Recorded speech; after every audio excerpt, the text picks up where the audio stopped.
네, 오늘은 대림절 세 번째 주일입니다. 오늘 대림절이란 말 저희가 저번에 대림절 첫 주에 그 영상을 통해서 우리가 함께 배웠는데요. 우리 가운데 오시는 그 예수님을 또 우리 가운데 임재하시는 임마누엘 오시는 임재하시는 그 예수님을 기다리는 절기입니다. 그렇기에 이 기다림은 이 대림절의 기다림은요, 예수님과 동행하는 새로운 한 해를 또 기다린 것도 있지만 궁극적으로는 예수님의 다시 오심을 기다리는 어떻게 보면 우리 인생의 모토와도 같은 것이 기다림이라고 할 수 있을 것 같습니다. 오늘 본문에는 이스라엘의 구원을 또 예루살렘의 구원을 가져다 줄 메시아를 기다리는 사람들이 나옵니다. 하지만 이것은 단지 이 사람들만의 이야기가 아니라 이 기다림이라는 것은 인류 마음속 깊이 새겨져 있는 어떤 원초적인 영적인 본능이기도 한 것이에요. 왜냐하면 우리 인류 조상 아담과 이브가 결국 에덴에서 쫓겨나와서 돌아갈 본향을 잃어버리게 됩니다. 그리고 그 에덴으로 가는 길은 하나님께서 막으셨어요. 불검과 화염검으로 이렇게 그룹들이 들고 있는 불검과 화염검으로 그 길이 완전히 막혀버려서 돌아갈 수 없게 되어버렸죠. 이렇게 완전히 상실감에 빠져있던 이 아담과 이브에게 하나님께서는 뭐라고 하셨냐면 너의 후손이 이렇게 만든 뱀의 머리를 부숴버릴 것이다. 이렇게 약속을 해주셨어요. 이것을 우리가 원시복음, 원초적인 복음이다 이렇게 말을 하는데 그래서 이후로 아담과 이브는 내 아들이 이 뱀을 부숴버릴 그럴 사람이 될지도 몰라라는 마음으로 아이를 낳고 살았던 거예요. 하지만 그 아이를 낳았지만 그 아이들은 첫째와 둘째가 서로 싸우다가 살인을 저지르는 그런 죄를 더 큰 죄를 저지르는 것을 보고 말았죠. 그래서 너무나 낙심됐지만 계속해서 새로운 아이를 낳으면서 주님의 말씀이 이루어지길 기다리면서 우리가 살아가고 있습니다. 이것이 사실 모든 인류의 마음속에 우리의 그 유전자 속에 남아있는 그러한 갈망이라고 할 수 있습니다. 하지만 이 말씀을 잃어버렸던 많은 민족들, 대부분의 사람들은 이 유전자 속에 남아있는 이 어떻게 보면 종족 번식에 대한 어떤 육체적으로는 그런 본능이지만 그 속에는 이것을 통해서 내 후손을 통해서 뭔가 소망을 보겠다는 이 본능이 남아져 있어요. 근데 이 본능들이 막연하다는 것이죠. 말씀을 다 잃어버렸기 때문에. 그래서 이게 무엇인지도 모른 채 막연하게 우리는 바라는 사람들이 되고 말았습니다. 유일하게 선택받은 이스라엘 민족만 이 말씀을 통해서 그 소망이 메시아를 통해서 이루어지는구나 라는 걸 알았지만 대부분의 다른 민족들은 내가 무엇을 잃어버리고 무엇을 기다려야 하는지조차 모르고 막연하게 기다림 속에 살아가게 된다는 것입니다. 이런 막연한 본향에 대한 그리움이 또한 기다림이 우리 삶에 투영되면서 우리는 내 삶에 필요한 것들을 기다리는 것에 더 쏠려버리고 마죠. 그래서 나는 내가 정말 그리던 배우자를 만날 거야. 내가 꿈꾸던 배우자를 만날 거야. 저도 그렇게 살았습니다. 제가 45세 결혼했으니까 얼마나 오랫동안 그 독수 공방을 하면서 그걸 바라면서 살았겠습니까? 네. 또 뭔가 좋은 일이 일어날 거야. 취직을 좀 이번에 좀 돼야 될 것 같아. 이 답답한 현실에서 벗어나야 될 거야라는 여러 가지 것들을 이루어지길 바라면서 기다리지만 우리는 좀처럼 원하는 것이 나타나지가 않죠. 또 나타났다 하더라도 그 순간뿐이고 또 어느 순간 신기루처럼 사라져버리고 우리는 또 다른 것을 기다리고 있습니다. 우리의 본향이 우리에게 오지 않았기 때문에 그런 것이에요. 사무엘 베게트라는 분, 제가 가끔씩 말씀드리죠. 고도를 기다리며라는 희곡을 쓰신 분인데 이 연극을 보시면은 뭐 이렇게 재미없는 연극이 어디 있어? 라고 다들 이 연극 왜 보지? 근데 너무나 유명한 고전입니다. 너무나 지금도 하고 있더라고요. 그 신구 선생님께서 주인공이 되셔가지고 지금 국립극장에서 연말까지 이 고도를 기다리며 하고 있습니다. 꼭 보시기를 추천드립니다. 네, 이 고도를 기다리며 하고 있는데 이렇게 재미없는 별 내용도 없는 내용이 뭐냐면 고도라는 사람을 기다리는 거예요. 이 주인공 2명이 나오는데 브라디미르하고 에스트라공이란 두 사람이 주인공인데 이 두 사람이 계속 고도를 기다려요. 근데 고도는 안 나타나요. 그래서 둘이 막 계속 농담 따먹게 하는 거예요. 근데 너 고도가 누군지 아냐 물어봐요. 근데 고도가 누군지도 몰라요. 모르면서 기다리는 것이고 또 언제 오냐면 언제 오는지도 몰라. 왜 기다리는지도 몰라. 그냥 기다리는 거예요. 기다리면서 그냥 뭐 이렇게 굉장히 지루한 대화들 그 속에서 각간씩 농담을 주고받고 이러한 얘기들이 전국에 다입니다. 끝나고 나면은 뭐 이런 연극이 다 있어라고 얘기하지만 곧 이게 바로 나구나. 이 고도를 기다리는 블라디미르와 에스트라공이 나구나. 나도 헛된 것들을 정말 언제 올지도 모르고 뭘 기다리는지도 모르면서 기다리는 존재구나라는 것을 깨닫게 되면서 이 희곡을 이 연극을 부조리극의 아주 대표적인 고전으로 사람들이 다 찬양이 아니죠. 칭찬하는 그러한 아주 유명한 연극이 되고 많습니다. 그런데 우리의 신앙도 이 기다림이 사실은 필수예요. 이 기다림 없이 무엇 하나 이루어지는 것이 없기 때문에 그렇습니다. 하나님은 그 뜻을 정하시고 이 땅 가운데 하나님의 뜻이 이루어지게 하시지만 거기에는 늘 시간이 필요해요. 시간이 필요한데 이 늘 시간이라는 것들이 항상 시간이 없고 시간에 매여 사는 우리 인간들에게는 정말 걸림돌로 작용하는 것이죠. 그래서 하나님의 뜻을 기다리면서 우리는 이 걸림돌에 넘어져서 세상의 기다림처럼 마치 고도를 기다리고 있는 그 브라디미르와 에스트라공처럼 정말 아무 의미 없는 기다림으로 시간을 보내고 세월을 보낼 때가 많다는 것입니다. 우리 신앙을 이렇게 기다림의 유형을 보면 세 가지 유형이 있거든요. 어떤 유형이냐면 첫째는 좌불안석형입니다. 굉장히 마음이 조급해가지고 기다리다가 자꾸 자기가 엉덩이를 떠서 자기가 먼저 해버려요. 그래서 막 들쑥하니 앉아서 기다려야 되는데 자꾸 조바심이 나니까 이곳저곳 막 쑤시고 다니고 그렇게 되는 것이죠. 저도 그랬던 것 같아요. 주님이 주시는 여인을 기다렸어야 되는데 기다리지 않고 막 이렇게 하고 다니다가 한바탕 큰일 날 뻔했습니다. 어떻게 큰일 났는지는 여러분 상상에 맡기고요. 아무튼 그런 경우가 있습니다. 또 다른 유형은 방임형입니다. 방임형. 뭐냐면 아예 하나님의 응답에 소망도 없어요. 기다리지도 않습니다. 근데 이런 사람들은 예수님을 믿는다고 얘기는 해요. 근데 정작 하나님에게는 소망을 두지 않습니다. 뭐 안 되면 할 수 없고 되면 하나님 땡큐 뭐 이 정도. 얼핏 보면 결과와 상관없이 주님의 뜻에 따르는 것처럼 보이지만 다시 따지고 보면 주님과 전혀 상관없는 마음, 상관없는 삶을 살아가고 있는 것이죠. 세 번째 유형은 바로 오늘 본문에 나오는 시몬과 안나와 같은 유형입니다. 바로 내가 기다려야 될 것이 무엇인지 아는 사람, 그리고 또 기다려야 될 것을 어떻게 기다려야 될지 아는 사람, 그리고 그대로 기다리고 있는 사람들을 얘기하는 것이죠.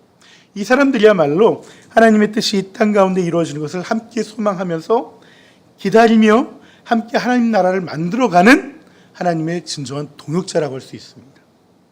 누가는 오늘 본문에서 이 세 번째 유형의 사람인 시몬과 안나를 예수님의 오심을 증거하는 두 증인으로 세웠습니다. 이들은 평생 메시아를 기다렸던 사람들이에요. 누가는 이들을 통해서 이들이 우리가 기다려야 될 것이 무엇이고 또 어떻게 기다려야 될까를 말을 전하고 싶은 것입니다. 결론부터 말씀드리면은 누가는 우리가 무엇보다도 위로를 기다려야 된다고 말씀합니다. 위로. 그리고 이 기다릴 때 그냥 기다리는 것이 아니라 기도를 통해서 기다려야 된다고 얘기를 하는 거예요. 이 두 가지를 가지고 우리가 기다릴 때 우리가 정말 복음의 증인으로 참 신앙인으로 살아갈 수 있다라고 얘기를 하고 있는 것이죠. 먼저 시몬에 대해서 한번 살펴보겠습니다.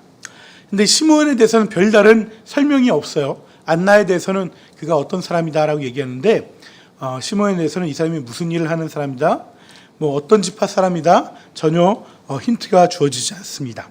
이렇게 직업이나 족보나 어디 사는 곳을 얘기하지 않는 사람은 성경에서 그런 사람들이 많이 나오거든요. 그런 사람들의 특징은 뭐냐면 한마디로 별 볼 일 없는 사람이다 라는 뜻이에요.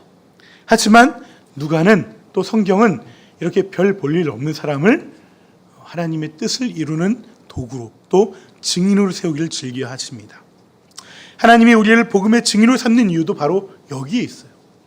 여러분 별 볼 일 있는 사람이라면은 여러분이 증인이 되지 않습니다. 안 될 가능성이 높습니다. 내가 별 볼 일 없다는 걸 감사하시고요. 내가 내 이 별 볼 일 없음으로 하나님의 복음을 증인으로 증거하는 사람이 될 수 있구나라는 소망을 가지시길 축원합니다.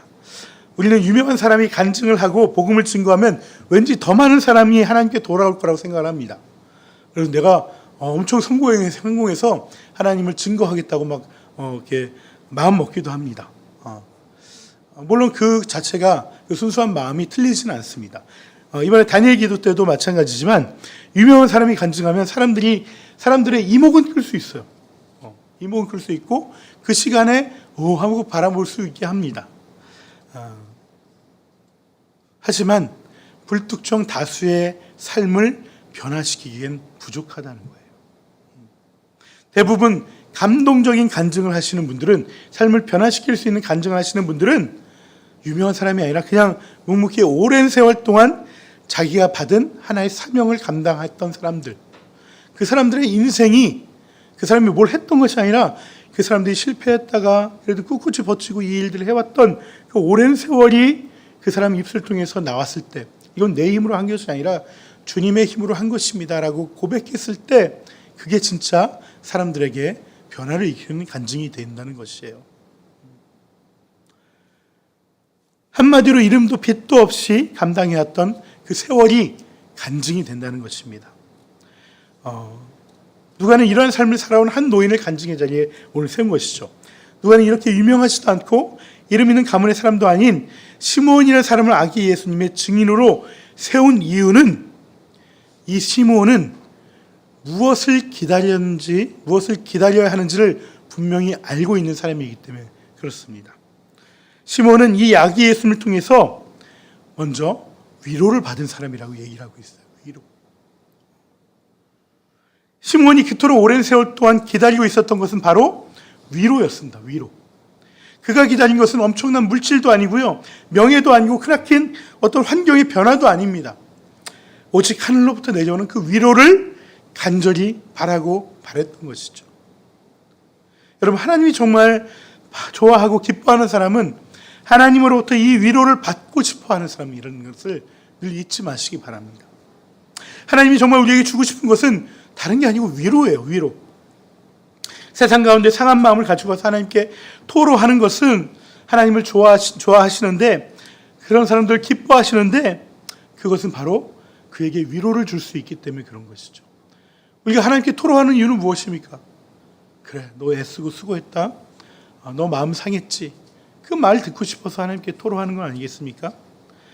그렇게 하나님이 위로가 돼주시는데, 그렇게 위로를 해주시고 위로를 받는 사람에게 또 하나님은 큰 은혜를 또 베풀어 가신다는 것입니다.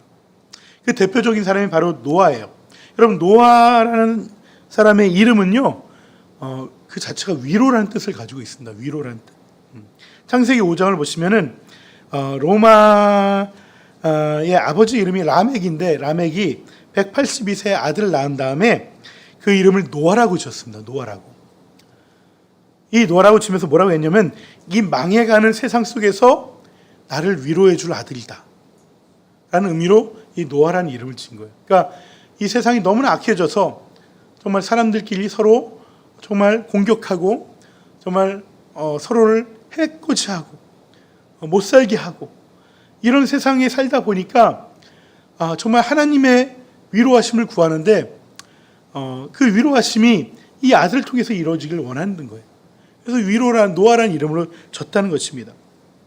이때 이 위로의 마음은요, 라멕만 받고 싶은 것이 아니에요. 사실 하나님도 이 위로를 받고 싶어 하세요. 하나님 역시 마음이 너무나 괴로우셨어요. 그래서 이 창세기 본문을 보시면은 뭐라고 얘기하냐면, 하나님이 이 땅에 내가 사람을 만든 것을 너무나 한탄스러워하고 너무나 후회한다. 내가 이들로 인해서 너무나 내 마음이 고통스럽다라고 고백을 하십니다. 이때 고통스럽다는 이 말이 어떤 말이냐면은 하나님이 아담과 이브의 그 이브에게 한 말이 고통이란 말을 주셨어요. 어떨 때 주셨냐면 아담에게는 너가 이제부터 땅을 갈게 될 것이고 땀으로 수고해야 너가 먹고 살 수 있을 것이다. 그리고 이브에게는 이런 말을 주셨습니다. 너가 고통 가운데 해산을 해야지만 비로소 생명을 얻을 것이다. 애 낳는 고통을 하나님께서 받고 계시다라고 지금 얘기하는 거예요. 이 사람들의 악함 때문에 내가 정말 너무나 고통스럽다라고 하나님이 말씀하고 계세요. 그 하나님의 마음을 하나님도 위로받고 싶은 거예요. 누구를 통해서요? 노아를 통해서. 위로를 통해서 위로를 받고 싶은 것이죠. 여러분, 사람 사이에도 마찬가지입니다. 이 위로만큼 큰 힘이 되는 것이 없습니다. 우리가 서로 사랑하라는 말씀을 받았지만 사랑하라는 것이 무슨 엄청난 섬김을 하라는 것이 아닙니다. 그죠? 위로의 말을 한마디 건네주는 것. 이게 그 어떤 선물이나 섬김보다 더 큰 사랑의 표현이라는 것을 잊지 마시기 바랍니다. 특히 저 같은 남자들은 이걸 잘 몰라요. 전도사님은 저에게서 위로의 말을 듣기를 원하는데 저는 그 말을 잘 못해줘요. 그냥 뭘 해결해 주려고 얘기하고 뭐가 잘 됐다 못됐다를 분별해 주려고 얘기하지 그래 너 정말 애썼다 너 마음 아프지 그 말을 못해줘요. 근데 정작 제 아내는 그 말을 듣고 싶은 거거든요. 여러분, 신앙에 있어서도 마찬가지예요. 하나님과 내가 함께 한다는 것은, 하나님과 내가 동행한다는 것은 다른 게 아니고요, 하나님과 내가 서로 위로해주는 관계가 되는 것을 얘기하는 거예요. 우리가 하나님께 의지한다고 하지만 의지한다는 것의 실체가 도대체 뭡니까? 어떻게 하는 게 의지하는 것입니까? 하나님이 해주세요. 저는 못합니다. 그러니까 하나님이 해주세요. 하나님께 의지합니다. 이게 의지가 아니에요. 우리가 신앙을 잘못 이해하고 있는 것 중에 하나가 바로 이 점이에요. 나는 안 하고 하나님께 간구만 하는 것이죠. 어려운 것 내가 손 안 대고 코 풀겠다는 마음을 믿음으로 둔갑시켜서 착각하는 것. 이게 우리의 잘못된 신앙이라는 것입니다. 여러분, 하나님을 의지한다는 것은 하나님이 다 해주세요를 계속해서 얘기하는 것이 아니라 내가 이렇게 열심히 하나님 뜻을 쫓아 살아가려고 하니까 저에게 위로해 주세요. 저에게 힘을 좀 주세요. 마음의 힘부터 먼저 주세요. 또 긍휼히 여기신다면 제 주변에 돕는 자를 좀 붙여주세요. 이게 하나님을 의지하는 것입니다. 오늘 본문 25절에 오신 시므온이 이 위로를 기다렸던 이유는 그가 하나님 앞에서 의롭고 경건한 사람이었기 때문이라고 얘기하고 있습니다. 그가 의롭고 경건하게 살다 보니까 그 마음이 너무나 낙담이 되는 거예요. 나는 의롭고 경건하게 살려고 그러는데 세상은 그걸 몰라주죠. 그걸 인정해 주지 않아요. 그러니까 그 위로를 기다렸던 거예요. 평생 동안. 그런 사람이기 때문에 위로를 구할 수 있는 것이죠. 여러분, 나는 안 하고 하나님이 다 해주세요. 이거는 하나님을 의지하는 것이 아니고 하나님을 내 바라는 도구로 삼겠다는 것에 불과한 것이에요. 다른 말로 하면은 하나님을 의지하라는 것은 결과를 의지하라는 것이 아닙니다. 그 결과물을 하나님께 해주시기를 의지하는 것이 아니라 결과는 하나님께 의지하는 게 아니라 하나님께 의탁하는 겁니다. 의탁하는 거예요. 그러니까 하나님께 맡기는 거예요. 내가 원하는 결과든 원하지 않던 결과든 그 결과를 온전히 받아들이겠습니다. 그게 하나님께 의탁하고 맡기는 겁니다. 하지만 하나님은 그 결과를 준비해 주시고 그에게 맡겨준 그 결과를 그에게 응답하지만은 하나님은 그것이 중요한 게 아니라 해주고 싶은 건 뭐냐면은 그 과정에서 우리를 위로함으로 우리가 동행하고 싶어 하는 거예요.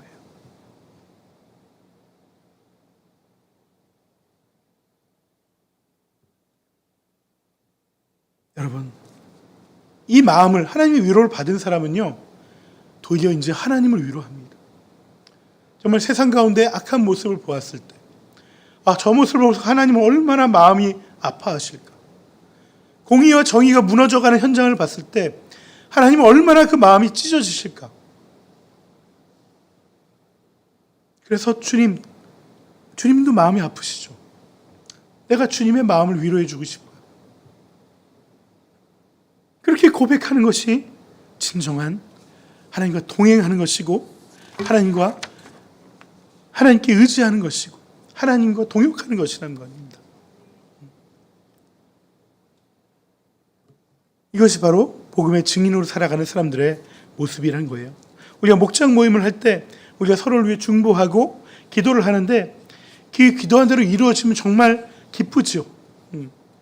하지만 이런 좋은 결과, 긍정의 기도의 응답은 나만 좋고 끝날 때가 많습니다. 어떤 조사를 보니까 세상 믿지 않는 사람들이 기독교인을 좀 재수없게 생각하는 것 중에 1순위가 바로 기도응답 자랑이라고 얘기를 해요. 야, 나 하나님이 이렇게 다 해줬다. 이렇게 해주면은, 우리는, 하나님이 해줬구나. 이렇게 하지만, 믿지 않는 사람들이 보면은, 하나님, 다 네 편만 드냐? 이게, 안 입고 온 거예요. 안 입고 와요. 네. 거기서는 복음 증거가 되지 않아요. 오히려 하나님을, 오해하게 만드는 경우가 많다는 겁니다. 여러분 혹시 유튜버 중에 신사임당이라는 분 아세요?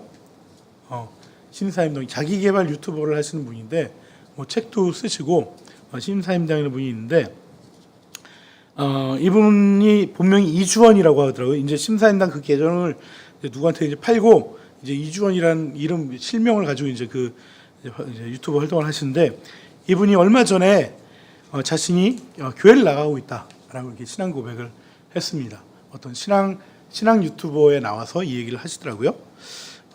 근데 이분이 교회에 나오게 된 이유가 뭐냐면은, 신앙을 가진 분들을 보니까 굉장히 놀라운 점이 있었다는 거예요.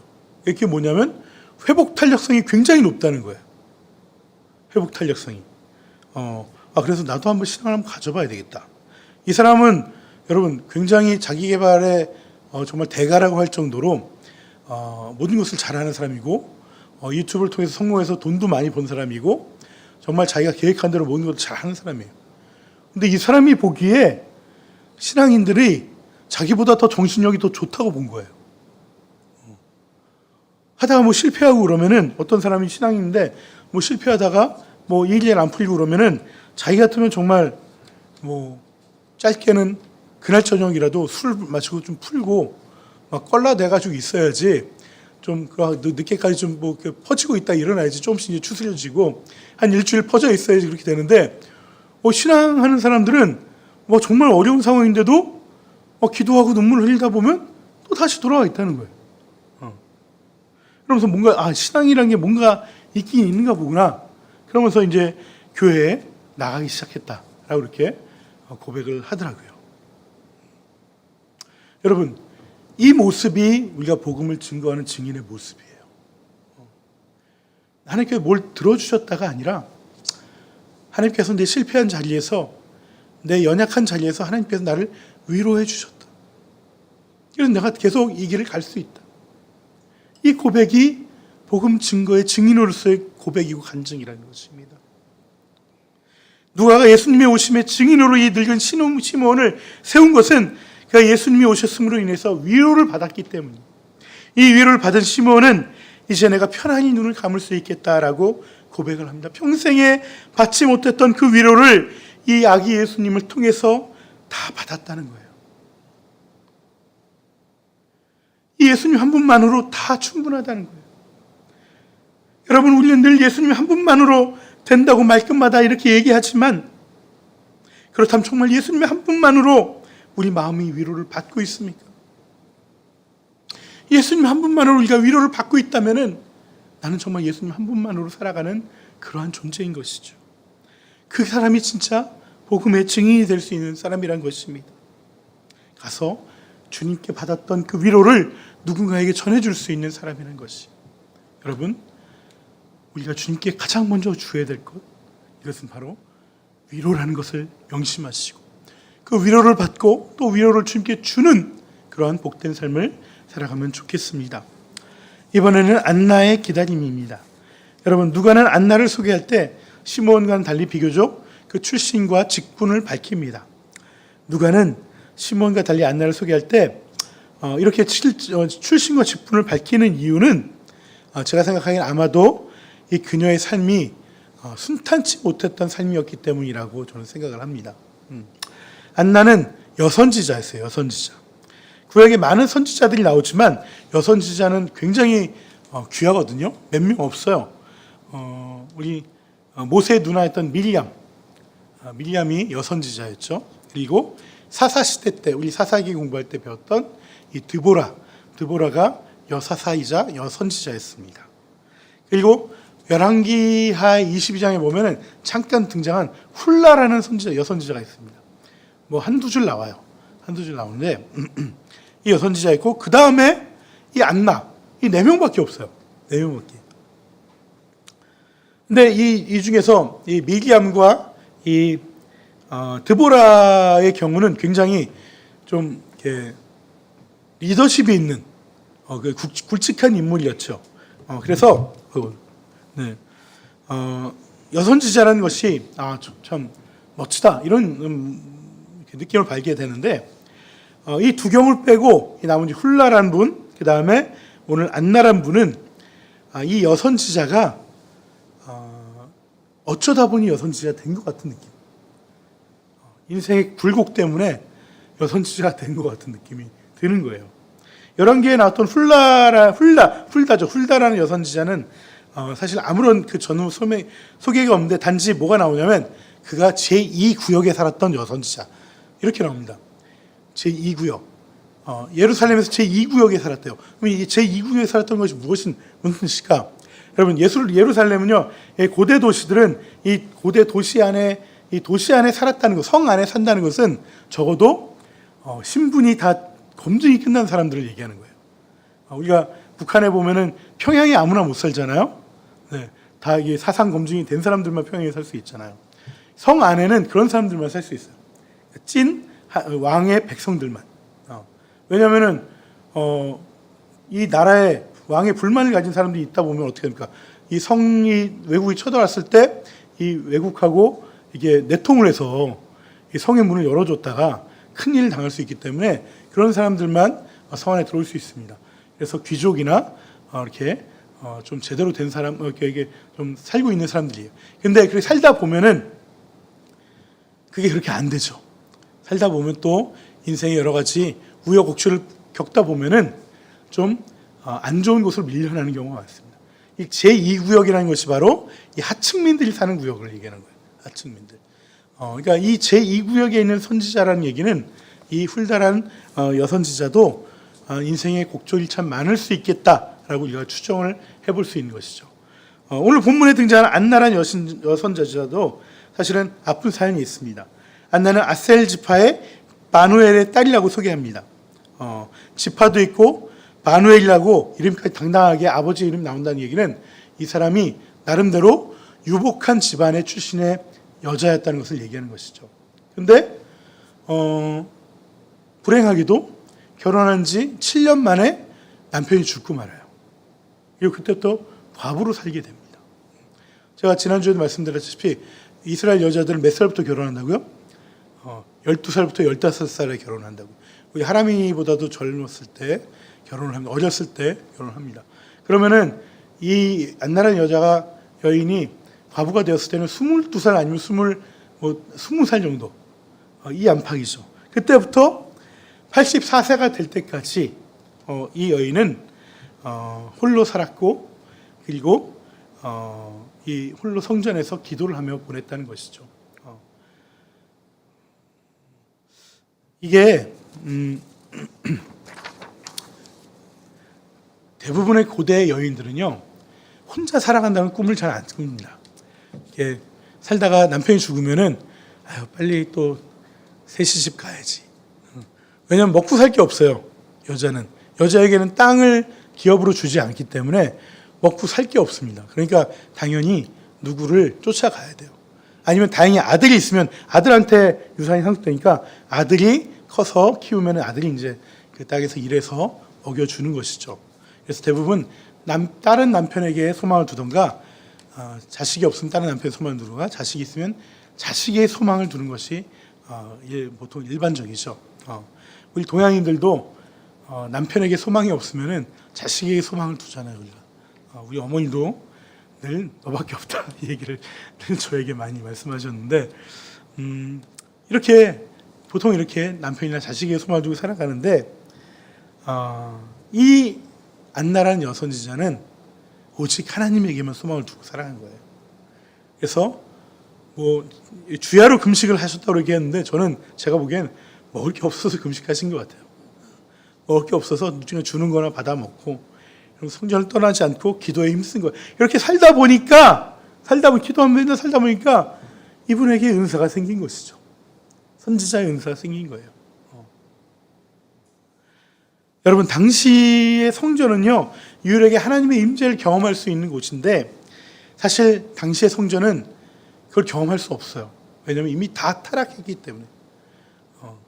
다 제사장들이나 모든 사람들이 다 돈에 눈이 멀어가지고 다 장사치의 소굴로 만들고 강도의 구렬로 만들었다고 예수님께서 한탄하실 정도로 그런 상태가 되었어요. 그런데 그 속에서 혹시라도 남아있을 주님의 인재를 구하면서 그 불씨라도 붙잡는 마음으로 주야로 금식하면서 70년을 기도를 했던 거예요. 왜? 자신의 인생은 그 황량한 성전보다 더 황량하니까 이거라도 붙잡고 기도했던 것입니다. 여러분, 과부는 외롭고 슬픕니다. 그냥 그 운명적이에요. 그러다 보니 안나는 기도로 모든 외로움과 슬픔을 극복했고 운명을 이겨나갔습니다. 그러다 보니까 예언의 은사도 받고 여선지자가 되었던 것이죠. 그런데 되게 이상한 거는요, 여러분 잘 생각해 보세요. 제가 지난주에 말씀할 때 말라기 이후에 400년 전 말라기 이후에는 아무런 하나님의 음성이 들리지 않았어요. 그러니까 하나님께 아무런 선지자도 보내지 않았어요. 그런데 어떻게 안나가 여선지자가 됐을까요? 굉장히 놀라운 일입니다.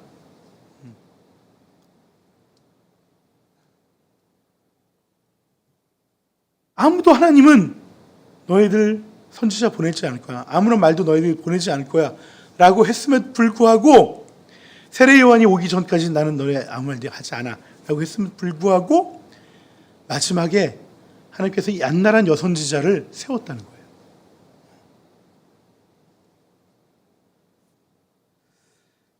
여러분, 하나님은요, 자기가 정한 것이 있지만은 때로는 그것을 잠깐 멈추실 때가 있어요. 자기의 원칙과 정해진 방향을 하나님은 관철시키지만은 때로는 악이 아니다면은 우리들의 기도를 통해서 조금은 우회하실 때가 있다는 거예요. 조금은 시간을 좀 늦추실 때가 있다는 거예요. 하나님은 우리를 강제로 끌고 가시는 분이 아니에요. 우리 보러 기다리라고 해놓고 아무런 연락도 취하시는 분이 아니라 때에 따라서는 우리와 기다리는, 우리와 소통하고 또 우리에게 소망을 보여주셔서 또 확인할 수 있게 해주시는 것이 하나님의 방법이시고 하나님이 하시는 방법이라는 거예요. 안나는 예수 그리스도를 만났지만 예수님이 주시는 그 십자가와 부활의 그 복음과 그 은혜를 전혀 경험해 보지 못하고 만나지 못했습니다. 그럼에도 불구하고 안나는 아기 예수님을 통해서 자신이 그렇게 바랬던 이 성전의 회복을 소망하고 미리 앞당겨서 볼 수 있는 그 기쁨을 누리게 됐어요. 그래서 38절에서 안나는 시므온은 이스라엘의 구원을 얘기했지만 안나는 예루살렘의 구원을 얘기했어요. 이스라엘의 구원이라는 것은 하나님의 백성이 회복되고 구원받는다는 것을 얘기하지만 예루살렘의 구원은 하나님의 성전이 회복된다는 것을 얘기하는 거예요. 그것을 선포했어요.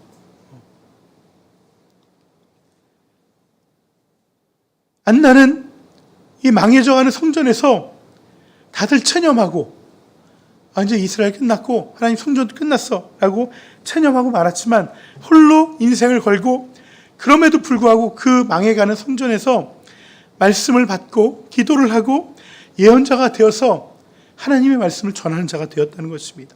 그리고 드디어 그 소원대로 예루살렘의 구원, 성전으로 오신 예수님을 보고 이분이 이 망해가는 성전을 대신할 진짜 성전으로 오신 분이구나 라는 것을 그분께 고백하고 사람들에게 알리는 역할을 감당할 수 있게 되었다는 것입니다. 여러분, 우리가 기도해야 될 이유가 바로 여기 있습니다. 여러분, 우리의 기도는요, 하나님의 뜻마저도 바꾸어 버릴 수 있는 힘을 가지고 있어요. 물론 하나님의 그 큰 뜻, 주된 뜻은 바뀌지 않습니다. 하지만 하나님의 계획을 조금은 우회시킬 수 있는 힘이 우리에게 있다는 거예요.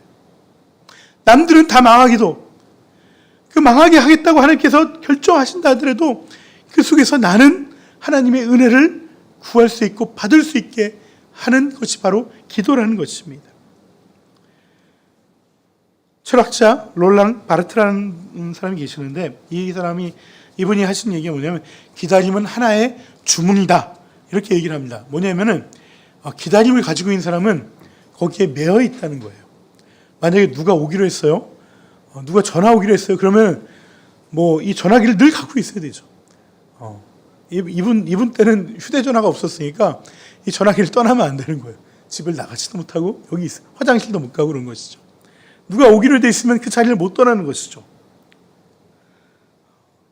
자리를 뜨는 순간 내가 기다렸던 그 사람이 온다면은 그거 생각하면 오히려 더 이게 두려운 거예요. 그러니까 기다리는 것이죠. 이 기다리는 대상이 나에게 더 절박하고 정말 필요한 대상이라면 더더욱 여기에 매여 있게 되는 것입니다. 완전히 이쯤 되면 거의 사로잡혀 있는 것이죠. 하지만 하나님은 우리에게 이런 기다림을 요구하는 것이 아닙니다. 꼼짝도 못하고 우리를 묶어버리는 기다림을 요구하는 것이 아니라, 하나님은 정해진 때가 이르기까지 우리가 신실하게 기다리길 원하시지만, 그냥 감나무에서 감이 떨어지길 입 벌리고 똑바로 앉아서 이렇게 기다리는 것이 아니라, 하나님이 원하시는 기다림은 기다리면서 하나님의 때에 참여하는 기다림을 원하시는 거예요. 참여하는 것을. 바로 이 참여가 바로 기도라는 것입니다.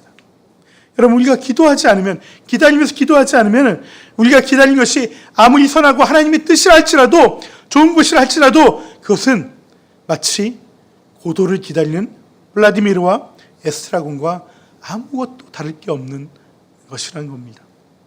우리가 기도를 통해서 기다릴 때 비로소 우리가 기다리는 그 위로와 소망이 어떤 것인지 알게 되고, 마침내 때가 이뤘을 때 그 때를 놓치지 않고 그 주신 은혜를 누릴 수 있는 것입니다. 말씀의 결론을 맺겠습니다. 여러분, 시몬과 안나는 어두운 시대에 메시아를 기다리는 사람들이었어요. 그러나 시몬과 안나는 예수님 당대에 만연되어 있던 잘못된 메시아관에 빠져 있지 않았어요. 당시에 잘못된 메시아관은 뭡니까? 메시아가 오면은 우리를 저 로마의 압제에서 우리를 독립시켜 줄 거야.